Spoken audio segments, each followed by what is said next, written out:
Le nom de l'île est Saint-Clément. En croate, Sveti Clement. En italien, San Clemente.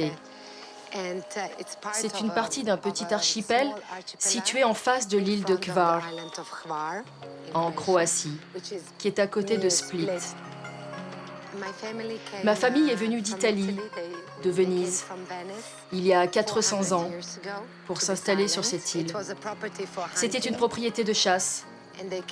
Ils sont d'abord venus ici pour passer leurs vacances, au début du 19e siècle. Mon grand-père, qui s'appelait Eugène Meneghello, a commencé à inviter des amis et les familles de ses amis pour chasser avec lui, pour pêcher ensemble. Et il a aussi donné à l'île le nom de Palmisana. À cette même époque, mon grand-père a commencé à ramener de ses voyages différentes variétés de plantes et il a commencé à les planter sur toute l'île.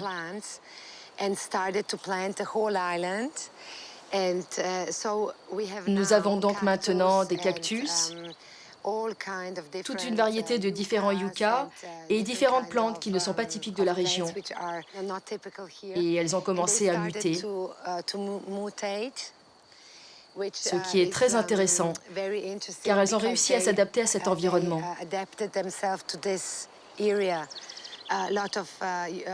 Beaucoup de professeurs d'université viennent ici avec leurs classes pour étudier ce phénomène. Ensuite, mon père a prolongé le rêve de son père en faisant de Palmisana un endroit à part pour les amis.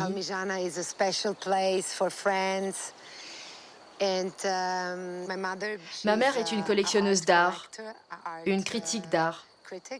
Elle possède une des plus grandes collections d'art moderne croate, ici en Croatie. Au cours des 40 années qu'elle a vécu ici avec mon père, elle a amené l'art sur l'île. Et cela a donné à toute l'île, à l'environnement et aux maisons que nous louons, un style particulier, une touche artistique.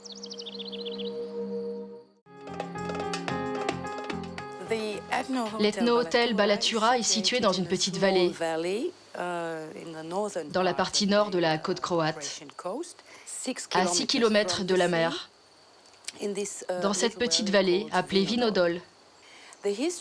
L'histoire de cette construction est très personnelle. C'est une propriété de famille qui appartenait au grand-père de mon mari, vieille de 300 ans. Et je crois qu'elle est restée inhabitée pendant une centaine d'années environ. Et quand nous sommes arrivés ici il y a 10 ans, c'était une ruine.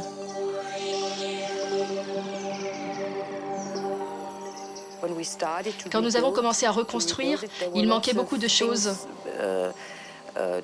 Il n'y avait pas de toit, il y avait beaucoup de trous dans les murs, etc. Et nous avons essayé de reconstruire avec des matériaux d'origine qui ne sont pas toujours si faciles à trouver. Mon mari est perfectionniste. Il s'attache énormément aux détails. C'est pourquoi il a fait l'effort de trouver chaque pierre qui pouvait provenir d'autres vieilles demeures de la région, de leurs escaliers par exemple, et qui étaient précisément celles qui nous manquaient. Donc il nous a fallu beaucoup voyager pour repérer des anciennes habitations que les propriétaires vendaient ou celles qui étaient laissées à l'abandon. Cet amour du détail a fait de cet endroit un lieu très particulier, car chaque chose y est à sa place.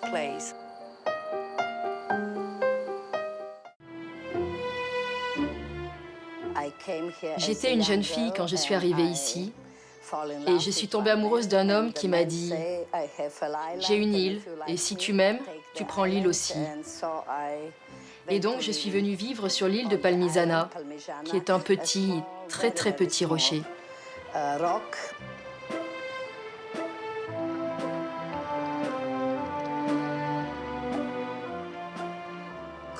La Croatie est un pays magnifique qui possède 1246 îles. J'ai même entendu hier que nous avions 1426 îles. Je pense que la Méditerranée est le berceau de la culture du monde. Ici, dans cette région méditerranéenne, Vous êtes entouré de couleurs. C'est vraiment riche de couleurs intenses. Vous avez du rouge qui est vraiment rouge, du vert qui est vraiment vert, et un fort sentiment de liberté. Je peux vivre sur cette île car elle est ouverte de tous les côtés, et on y est ouvert à tout le monde. Quand je me suis mariée en 67, sur l'île, tout le monde vivait sous des tentes. C'était à la mode de vivre sous la tente. Mais aujourd'hui, les gens aiment vivre avec le confort. Ils aiment avoir une piscine, pouvoir nager un peu le matin dans la piscine. Little bit in the sea and little bit in swimming pool. And why not?